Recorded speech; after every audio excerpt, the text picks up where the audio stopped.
December, January, February. So you're getting that consistent money, that consistent check each week.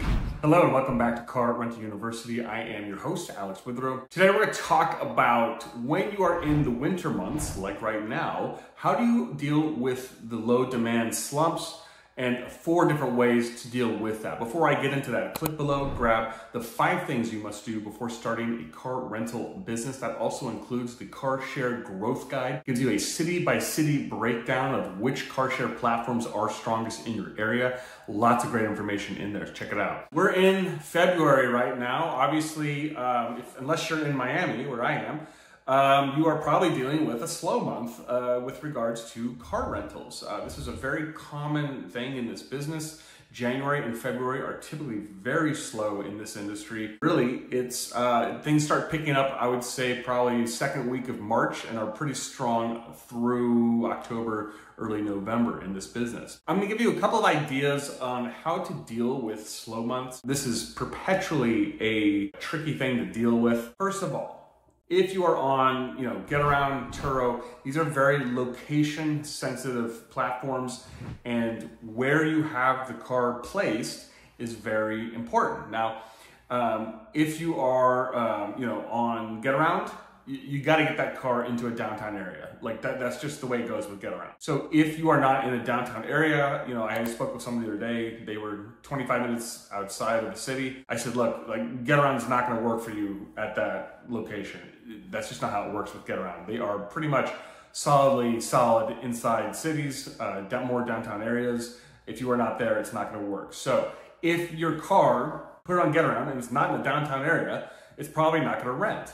If you are on Turo, Turo has a much larger kind of area and network in which it works. So Turo definitely is more designed for suburbs. I would say that if you're in a city that has a very large urban sprawl, maybe Dallas, Houston, Atlanta, these are all great places for Turo, because Miami as well. In those cities, it's more spread out, and Turo just has a much better, marketing arm with regards to pumping money and getting people in front of your cars. The first and obvious choice is to move the car. And look, if the car's not renting after like 10 to 15 days, move it. Don't wait around for 3 months and then be like, oh my God, I can't, rent my car. Don't wait that long. That's ridiculous. So you want to move this after 10 or 15 days for sure. If that is not working, another thing you can do is put a car on a private rental agreement.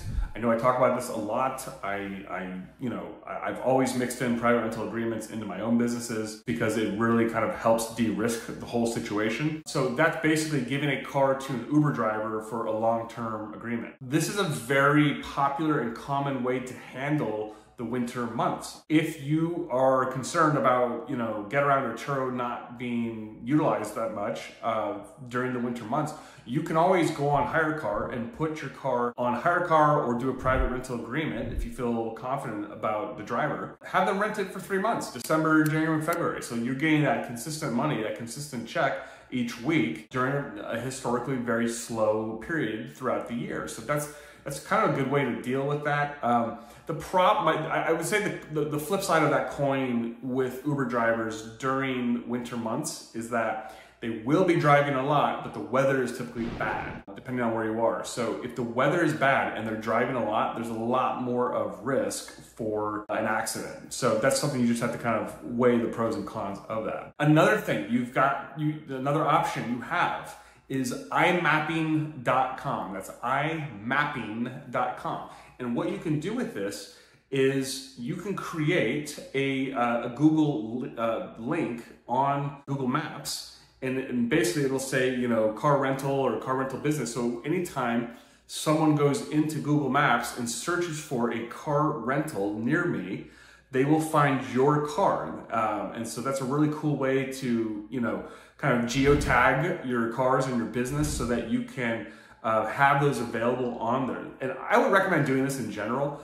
I think this is a really good practice, and it really helps to, get, just people in general booking your car, whether it's through, through Getaround, Turo or not. So that's definitely something I would invest in. And then lastly, if you have the car geotagged on Google Maps, you can always drive ads and do Google ads or Facebook ads towards that car. Obviously, I would say this is a very last resort. You obviously want to keep a budget of like 100 or 200 bucks a month, just because it will kill the economics of the rental if you do any more than that. But that's a very last case resort, but you will get the car rented. But I do overall, obviously moving the car, obviously, having that private rental agreement option for the winter months is always solid.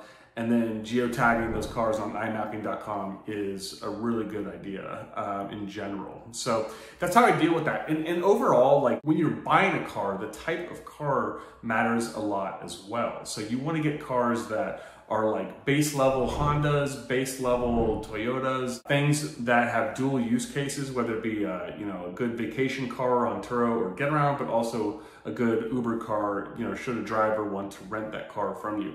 The more use cases that car has, the more you get it rented out. So that's what I gotta say about that. Before I go, click below, grab the 5 things you must do before starting a car rental business. I will catch you in the next episode. Thank you.